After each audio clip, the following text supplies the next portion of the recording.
ഒരു ഫയൽ അല്ലെങ്കിൽ ഒരു വിഷയം ക്യാബിനറ്റിൽ കൊണ്ടുവരണമെങ്കിൽ രണ്ട് തരത്തിലാണ് വരുന്നത്. ഒന്ന്, നേരത്തെ തന്നെ മുൻകൂട്ടി തന്നെ മന്ത്രിമാർക്ക് നോട്ട് കൊടുക്കുക. അങ്ങനെ മന്ത്രിമാർക്ക് നോട്ട് കൊടുത്തുകൊണ്ട് നമുക്ക് വിഷയങ്ങൾ കൊണ്ടുവരാം.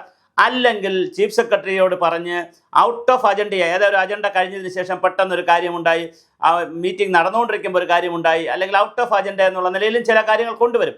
പക്ഷേ ഔട്ട് ഓഫ് അജണ്ട കൊണ്ടുവരുന്നത് വളരെ അപൂർവങ്ങളിൽ അത്യപൂർവമായ സമയങ്ങളിൽ മാത്രമേ അങ്ങനെ ഔട്ട് ഓഫ് അജണ്ട കയറി വരാറുള്ളൂ. മിക്കവാറും എല്ലാ സമയങ്ങളിലും അജണ്ടയും അതിൻ്റെ കൺസേൺഡ് നോട്ടും കുറച്ച് രഹസ്യമാണെന്ന് പറയുന്നു. പക്ഷേ അത്ര രഹസ്യമൊന്നുമില്ല, മന്ത്രി ഓഫീസിലേക്കല്ലേ കൊടുക്കുന്നത്. അതുകൊണ്ട് പിന്നെ അവിടെയൊക്കെ കൈകാര്യം ചെയ്യുന്നവരൊക്കെ അത് കാണാൻ പറ്റും. എന്നാലും ഒരു രഹസ്യ സ്വഭാവമുണ്ട്. അത് തലേ ദിവസം വളരെ കൃത്യമായി മണിക്കൂറുകൾക്ക് മുമ്പ് ഒരു പ്രത്യേക ഫയൽ അല്ലാക്കി അത് എല്ലാ മന്ത്രിമാർക്കും എത്തിക്കും. അപ്പോൾ അതിനകത്ത് കാണും നാളെ ഏതൊക്കെ വിഷയം തീരുമാനമെടുക്കില്ല എന്നൊക്കെ.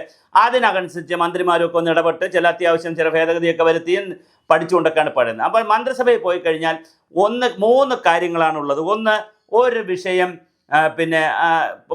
പഠിച്ച മന്ത്രിസഭയിൽ വച്ചു, ബന്ധപ്പെട്ട മന്ത്രിമാരോ ചീഫ് സെക്രട്ടറി ആരെങ്കിലും ഈ ഒരു വിഷയം മന്ത്രിസഭയിൽ വച്ചു കഴിഞ്ഞാൽ അത് ഒക്കെ ചർച്ച ചെയ്തു, റിജക്റ്റ് ചെയ്തു, ചിലപ്പോൾ പരിഗണനയ്ക്ക് എടുക്കാതെ റിജക്റ്റ് ചെയ്തു. That's A one point, reject ചെയ്യാൻ നമുക്ക്.